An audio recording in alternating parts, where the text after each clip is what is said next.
দীপার আড়ালে সূর্যকে ঘরে একলা পেয়ে তাকে বিষাক্ত ওষুধ খাইয়ে চিরতরের জন্য শেষ করে দিল ইরা। হ্যাঁ বন্ধুরা, আমরা এমনটাই দেখতে পাবো অনুরাগের ছোঁয়ার আগামী পর্বগুলোতে। বিস্তারিত জানতে আমাদের চ্যানেলটি সাবস্ক্রাইব করে ভিডিওটি না টেনে শেষ পর্যন্ত দেখতে থাকুন।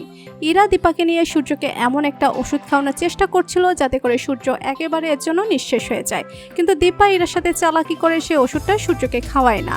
কিন্তু পরের দিন যখন ইরা সূর্যকে সুস্থভাবে উপর থেকে নামতে দেখে তখন ইরা বুঝতে পারে নার্সের ছদ্মবেশী দীপা তার সঙ্গে চালাকি করে ওষুধটা সূর্যকে খাওয়ায়নি। এরপর ইরার মনে সন্দেহ আরো গভীর হয়, এটা কোনো নার্স নয়, এটা হলো দীপা। তাই ইরা মনে মনে নিজের প্ল্যান সাজায় কি করে সে সূর্যকে ওষুধটা খাওয়াবে। এরপর ইরা সবকিছু হওয়ার জন্য অর্ণবকে দীপার দাদার বাড়িতে পাঠায় দীপা আছে কিনা তা দেখার জন্য, কিন্তু দীপা চালাকি করে সেখান থেকে অর্ণবকে তাড়িয়ে দেয়। এরপর দেখা যায় দীপার রাতের বেলা সূর্যের পাশে বসে তার মাথায় হাত বুলিয়ে দেয়। সূর্য তখন বুঝতে পারে এটাই হলো তার দীপা, তখন সে শান্তিতে ঘুমায়।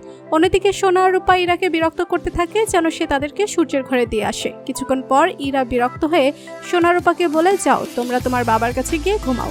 পরের দিন সকালে সূর্য কি খাবে তা নিয়ে দীপা উর্মির সাথে ঝগড়া করে। সেই মুহূর্তে উপর থেকে সূর্য সুস্থভাবে হেঁটে আসছে, এটা দেখে ইরার মাথা খারাপ হয়ে যায়।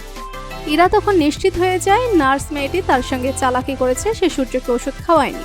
এরপর সবাই যখন রান্নাঘরে রান্না নিয়ে ব্যস্ত, ইরা সুযোগ খুঁজতে থাকে কোন সময় সে সূর্যকে একে পাবে। সুযোগ খুঁজে সে সূর্যকে ঘরে নিয়ে গিয়ে সবার আড়ালে বিষাক্ত ওষুধ সূর্যকে খাইয়ে দেয়। তো বন্ধুরা, শেষ পর্যন্ত কি দীপা সূর্যকে বাঁচাতে পারবে? কমেন্ট করে জানিয়ে দাও তোমাদের মতামত। ভিডিওটি ভালো লাগলে লাইক কমেন্ট শেয়ার করুন। আমাদের চ্যানেলে নতুন হয়ে থাকলে চ্যানেলটি সাবস্ক্রাইব করে রাখুন যেন অনুরাগের ছোঁয়া যে কোনো নতুন আপডেট সবার আগে পৌঁছে যায় আপনাদের কাছে। ধন্যবাদ সবাইকে।